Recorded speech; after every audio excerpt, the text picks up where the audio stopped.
A foolish consistency is the hobgoblin of little minds, adored by little statesmen and philosophers and divines. If a man does not keep pace with his companions, perhaps it is because he hears a different drummer. A different drummer. And now, coming to you from dead center on your dial, welcome to Risk Parity Radio, where we explore alternatives in asset allocations for the do-it-yourself investor. Broadcasting to you now from the comfort of his easy chair, here is your host, Frank Vasquez. Thank you, Mary, and welcome to Episode 3 of Risk Parity Radio. Today's episode is the first of a two-part episode about the history of risk parity style investing.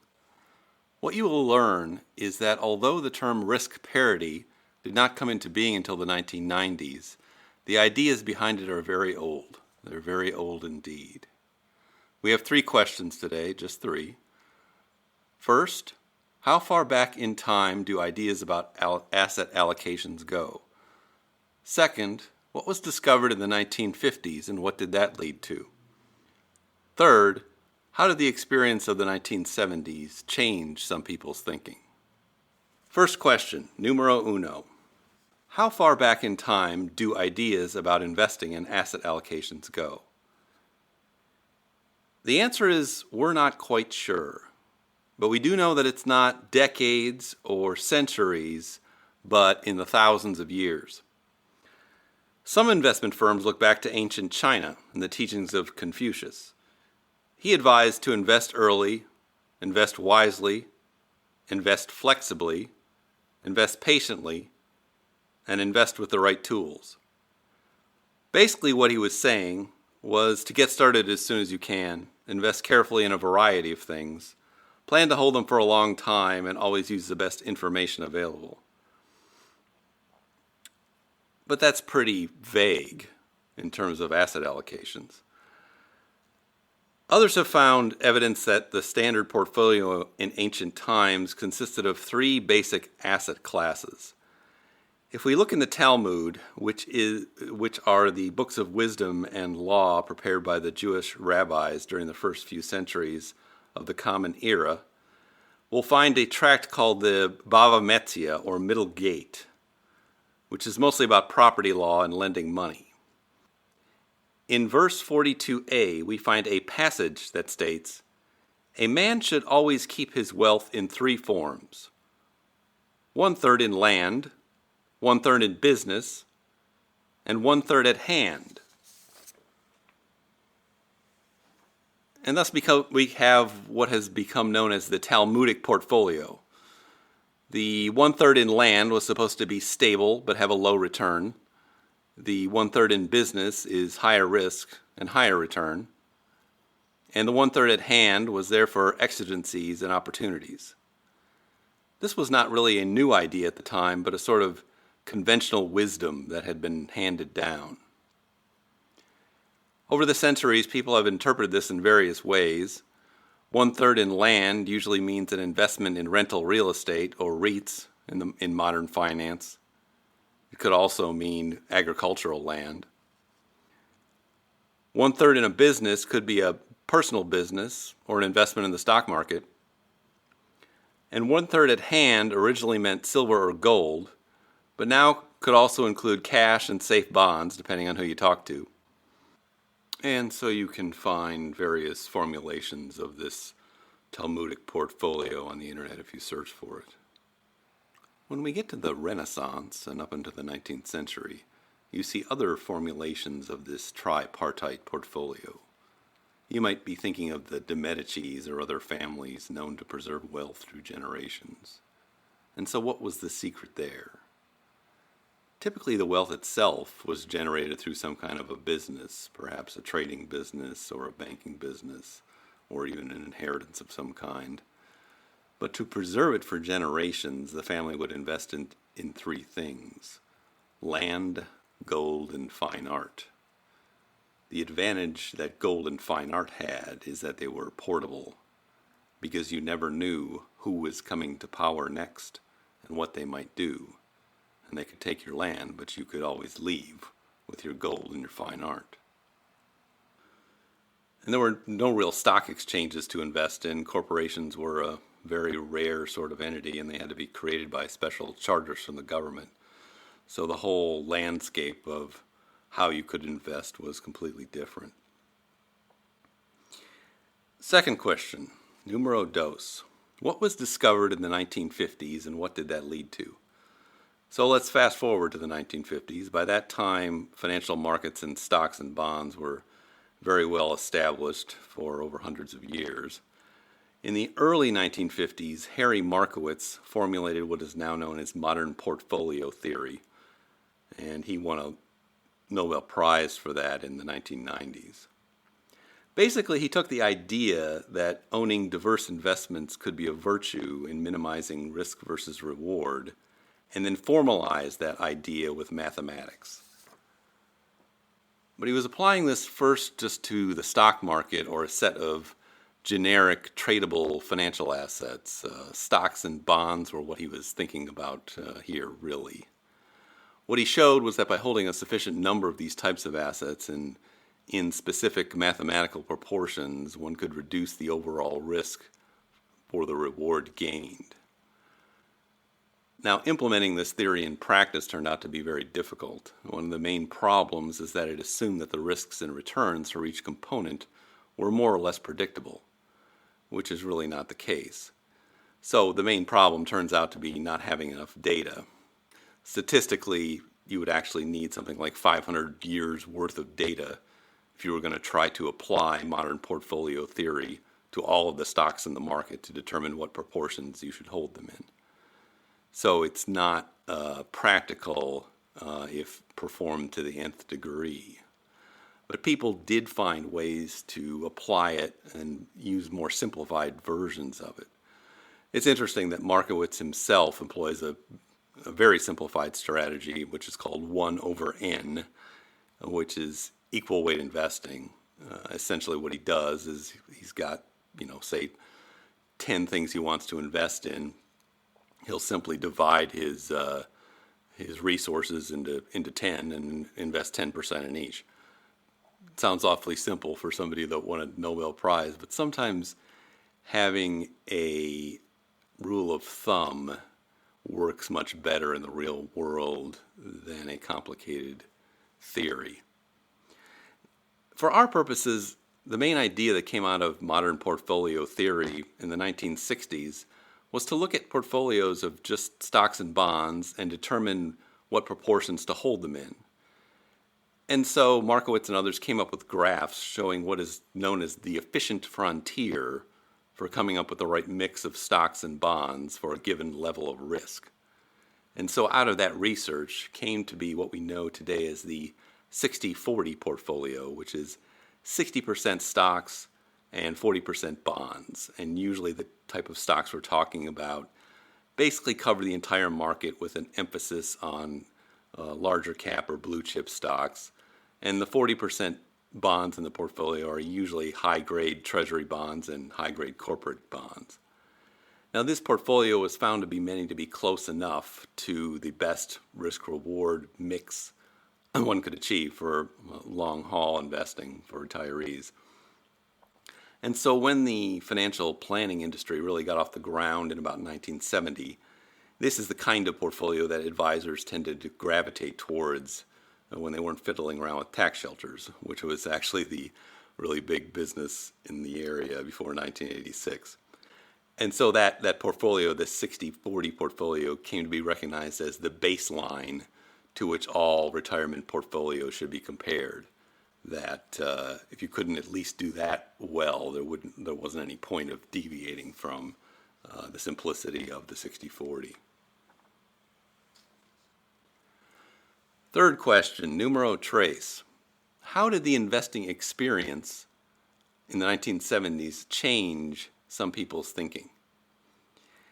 The 1970s were a really bad decade for both stocks and bonds.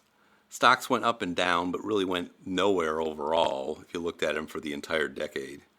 Long-term bonds did even worse if you looked at those and accounted for inflation. So if you were holding a 60/40 portfolio or a 50/50 portfolio, or basically any combination of stocks and high-grade bonds, you probably didn't do very well in the 1970s. If you had invested in a 60/40 portfolio in 1973, your portfolio would have been underwater for a decade. And that was not very satisfying to a lot of people. So what did do well in the 1970s? Well, money market funds did well. Money market funds were invented in 1971 and gave ordinary investors an easy way of investing their cash in really short-term debt. So whenever interest rates went up, the money market rate followed it up in short order. And so by the end of the 1970s, you could make 12% or 13% in the money market. And those rates peaked at about 15% in the early 1980s. Given what you could get just for putting your cash in that, it seemed like almost foolhardy to invest in the stock market at the time. So what else did well in the 70s? Gold did really well. It became legal for U.S. citizens to own gold again at the end of 1974.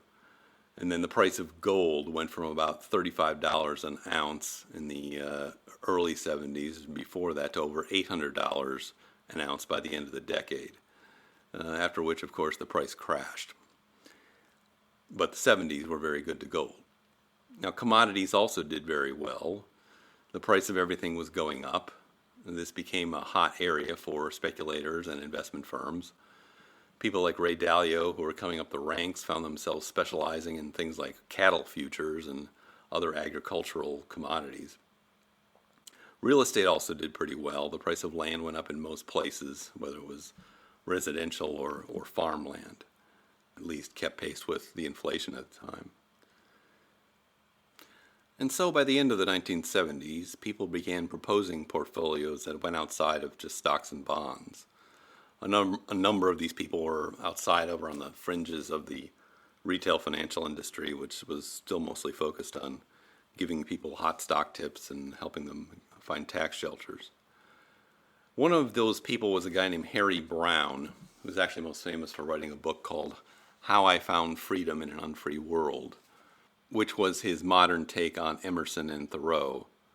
It was not an investing book, but more of a personal libertarian manifesto.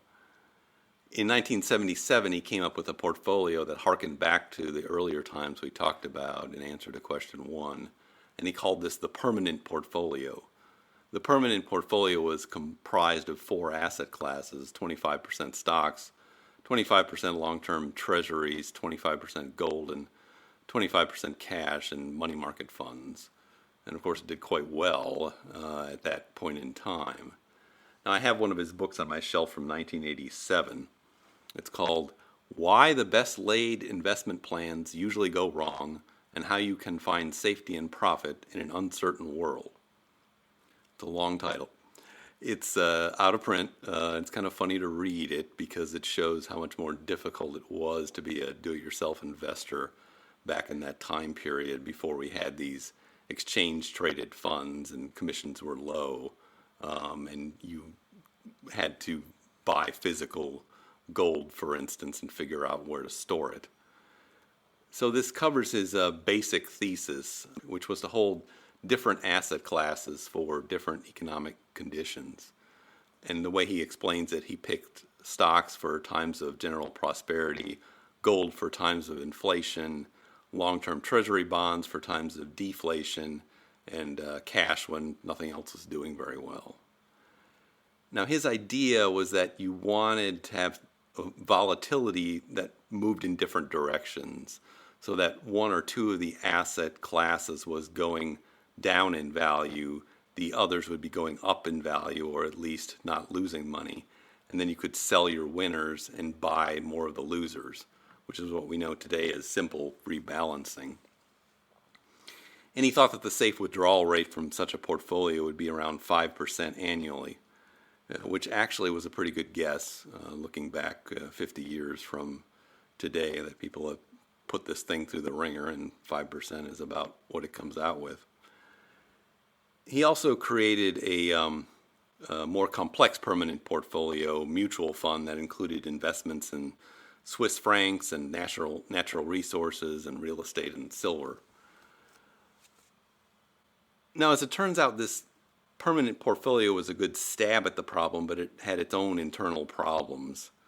First of all, it was not really balanced by risk or volatility. Just dividing it up into 25% each way didn't really make that much sense.